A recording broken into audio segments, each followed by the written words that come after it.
నమస్తే అన్న. నమస్తే అండి. అన్న, అసలు భగత్ సింగ్ కాలనీ ఈ వాల్ ఏదైతే ఉందో అసలు దీని సమస్య ఏంటి, పరిష్కారం ఏందంటారు? భగత్ సింగ్ కాలనీ, జనార్దన్ రెడ్డి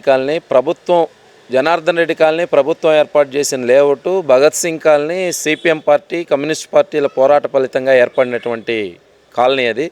సుమారు 1000 నుంచి 1500 ఇళ్ళ దాకా ఆ భగత్ సింగ్ కాలనీ ఏర్పడింది. దానికి ఆనుకొని ఎన్టీఎస్ అంటే నేషనల్ థర్మల్ స్టేషన్ పరిధిలో ఉన్నటువంటి 60 ఎకరాలు యాష్ పాండ్స్ అంటే బూడిద నిల్వ చేసేటటువంటి ఉన్నవి. దాన్ని మేము 2007లో భూ పోరాటం సందర్భంగా మేము జెండాలు పాతి ఆ భూములన్నీ పేదలకు పంచాలనేటటువంటి ప్రయత్నంలో ఆనాడు ఉన్నటువంటి రాజశేఖర రెడ్డి ప్రభుత్వం మేమే పంచుతామని చెప్పారు. ఈ మధ్య వచ్చిన 2014లో తెలుగుదేశం ప్రభుత్వం టిట్కో హౌసెస్కి ఆ స్థలాలు కేటాయించారు. దానిలో భాగంగా అక్కడ 7000 టిట్కో హౌసెస్ ఉన్నాయి. భగత్ సింగ్ కాలనీలో 1500 కుటుంబాలు, టిట్కో హౌసెస్ 7000.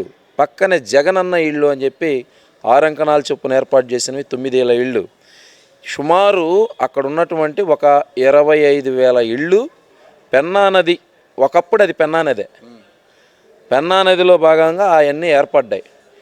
ఫ్లడ్ వస్తే అంటే వరద కానీ వస్తే పెన్నా నదికి పైన బాగా వర్షాలు పడి వరద వస్తే ఆటోమేటిక్గా 25,000 ఇళ్ళు మునిగిపోతాయి. 25,000 ఇళ్ళు పూర్తిగా మునిగిపోతాయి. ఇవి మునగకుండా సుమారు ఒక 20 సంవత్సరాల నుంచి రిటైనింగ్ వాల్ 3-4 ప్రాంతాలకి వరదని దాటించేందుకు అవసరమైన రిటైనింగ్ వాల్ నిర్మించాలని పలు దఫాలు గతంలో ఉన్న తెలుగుదేశం ప్రభుత్వం కావచ్చు, మొన్నున్న వైఎస్ఆర్సీపీ ప్రభుత్వం కావచ్చు, ఈరోజున్న కూటమి ప్రభుత్వం కావచ్చు, వీరందరికీ కూడా పలు దఫాలు తెలియజేయడం జరిగింది. పోయినసారి అనిల్ కుమార్ యాదవ్ గారు జలవనరుల శాఖ మంత్రిగా ఉన్నాడు. చెప్పి నోరు పోయింది. ఇదిగో చేసేస్తున్నాం, అదిగో చేసేస్తున్నాం అని అన్నారు. ఈ రోజుకి ఆ పరిస్థితి అట్టయింది. కొంతమంది ప్రాణాలు కూడా కోల్పోయారు. ఆ నిర్మాణ పనుల్లో గుంటల్లో పడి, నీళ్ళల్లో పడి 2 మహిళలు అన్యాయంగా బిడ్డలను కాపాడడానికి పోయి తల్లులు ప్రాణాలు కోల్పోయారు. సంవత్సరాల తరబడి చెప్తున్నాం.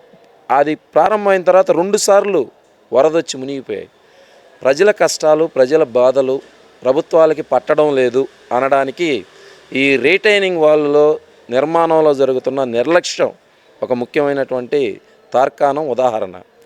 అందుకని ప్రభుత్వం ఇప్పటికైనా వరదలు వస్తాయి, ఇళ్ళన్నీ మునిగిపోతాయి, ఆహార పొట్లాలు ఇస్తారు, దుప్పట్లు ఇస్తారు, వాళ్ళ పట్ల సానుభూతి, ఇదిగో 2000 ఇచ్చాం, 3000 ఇచ్చామని రాజకీయ నాయకులు ఫోటోలు దిగుతారు. కావాల్సింది అది కాదు. ముందస్తు జాగ్రత్తగా వరద ముంపునకు 25,000 గృహాలు, 25,000 కుటుంబాలు గురి కాకుండా యుద్ధ ప్రాతిపదికన ఇప్పటికే అది ఒక 30-40%, 30-40% పనులు పూర్తయి ఉన్నాయి. మిగతాయి కూడా దాని మీద దృష్టి పెట్టి పూర్తి చేస్తే మంచిది. ఆ రిటైనింగ్ వాలే కాదు, ఇప్పుడు పెన్నా బ్యారేజీ నిర్మించిన తర్వాత పెన్నా బ్యారేజీకి అవతల వైపు పొర్లు కట్టల నిర్మాణం లేదు, పూర్తి సాఫీగా ఉంది. కొద్దిగా కానీ ఇటు దక్షిణం వైపు కానీ ఆ నీళ్లు కానీ చూస్తే నెల్లూరు నగరం ఉండదు. మొన్న విజయవాడ బుడమేరు పరిస్థితి అట్టో దానికి మించి నెల్లూరు నగరం అంతా అదేదో గతంలో ఎవరో అన్నారు బ్రహ్మంగారు నెల్లూరు నేల సముద్రం అని, ఆ పరిస్థితి అవుతుంది. అందుకని పెన్నా బ్యారేజ్ అవతల రివిట్మెంట్కి సంబంధించి పొర్లు కట్టల నిర్మాణం జరగాలి, పటిష్టమైన పొర్లు కట్టల నిర్మాణం జరగాలి. పెన్నా బ్యారేజ్ కింద ఈ భగత్ సింగ్ కాలనీ, వెంకటేశ్వరపురం ఈ ప్రాంతాలకి రిటైనింగ్ వాల్ నిర్మాణం జరగాలి. ఇవి ప్రజా ప్రయోజనాల కార్యక్రమాలు.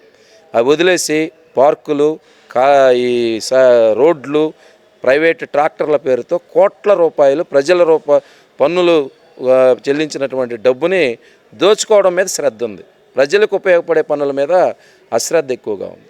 అందుకని తక్షణమే రిటైనింగ్ వాల్ అక్కడ పూర్తి చేయాలి. పొర్లు కట్టల నిర్మాణం పెన్నా బ్యారేజీ ఎగువ వైపు చేయాలి.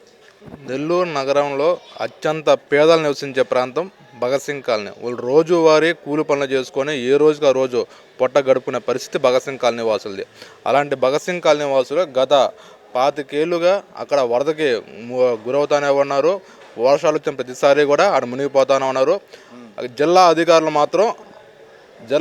మాత్రం అప్పుడప్పుడు వచ్చి మేము రిటర్న్ వాళ్ళు కడతాము, మాకు ఓట్లు వేయండి అని చెప్పేసి ఓట్లు అడిగి ఓట్లు వేయించుకుంటున్నారు తప్ప వాళ్ళ సమస్య పరిష్కరించిన మాట ఇంతవరకు ఎవరూ లేరు. గత వైసీపీ ప్రభుత్వంలో వరద వచ్చినప్పుడు జగన్మోహన్ రెడ్డి గారు వచ్చి స్వయంగా మేము రిటర్నింగ్ వాళ్ళు కడతామని చెప్పి వెళ్ళిపోయారు. తర్వాత నారాయణ గారు మళ్ళీ మంత్రిగా వచ్చినప్పుడు కూడా అదే పరిస్థితి. కానీ వాళ్ళని బాగోగా చూసి మాత్రం ఎవరూ లేరు. సిపిఎం పార్టీ పోరాట ఫలితంగా ఏర్పడింది భగత్ సింగ్ కాలనీలో అత్యంత నిరుపేదలు జీవిస్తున్నారు.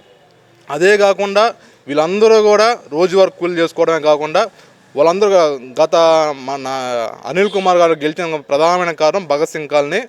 తర్వాత ఇప్పుడు టీడీపీ ప్రభుత్వం దాదాపు 15,000 టిట్కో ఇళ్ళు ఉన్నాయి. వీళ్ళందరూ కూడా రోజువారీ కూలి పనులు చేస్తున్నారు. వీళ్ళ పరిస్థితిని మటుకు ఎవరు అర్థం చేసుకోవట్లేదు. సిపిఎం పార్టీగా మేము ఒకటే చెప్తా ఉన్నాం, భగత్ సింగ్ కాలనీ వెంటనే రిటర్నింగ్ వాళ్ళు వెంటనే పూర్తి చేయాలి. అదేవిధంగా పెన్నా నదికి బ్యారేజ్ పైన ఉన్న పొర్లికట్లు కూడా వెంటనే పూర్తి అని చెప్పేసి మేము డిమాండ్ చేస్తున్నాం. ఈ రిటైనింగ్ వాళ్ళు మేము కట్టిస్తామనేటటువంటి ప్రకటన ఆ రోజు చేశారు. చేసి దాదాపు 3-4 సంవత్సరాలు కావస్తున్నప్పటికీ ఆ రోజు శంకుస్థాపన అనిల్ కుమార్ యాదవ్ గారు మినిస్టర్గా ఇరిగేషన్ శాఖ మంత్రిగా ఉన్నప్పుడు శంకుస్థాపన కూడా చేశారు. కానీ కొంత వర్క్ ఆ టైంలో జరిగింది. తర్వాత వచ్చినటువంటి క్రమంలో అవన్నీ కూడా ఆపేయడం జరిగింది. అయితే ఈరోజు మరలా పెద్ద పెద్ద ఎస్టిమేషన్లు మరలా తిరిగి పంపిస్తున్నాం అనేటటువంటి పద్ధతుల్లో అధికారులు చెప్పేటటువంటి పరిస్థితి ఉంది. గతంలో ఈ శంకుస్థాపన అయిన తర్వాత పెద్ద పెద్ద గుంటల్లోడి మనకి అక్కడ ఏమి అనిపిస్తుంది, పెద్ద పెద్ద గుంటల్లోడి ఆ గుంటల్లో పెన్నా నది నీళ్లు చేరిన తర్వాత ఒక ప్రమాదవశాత్తు 2 మహిళలు వాళ్ళ చిన్న పిల్లల్ని రక్షించబోయేసి వాళ్ళ పిల్లలు దాంట్లో పడిపోయి ఉంటే వాళ్ళని రక్షించబోయేసి తల్లులు చనిపోయినటువంటి పరిస్థితి మనం భగత్ సింగ్ కాలనీలో చూసాం. ఇది 2 సంవత్సరాల క్రితం జరిగినటువంటి ఇష్యూ. కానీ ఈ రోజు వరకు కూడా ఆ రిటైనింగ్ వాల్ అనేటటువంటిది పూర్తి చేసినటువంటి పరిస్థితి లేదు.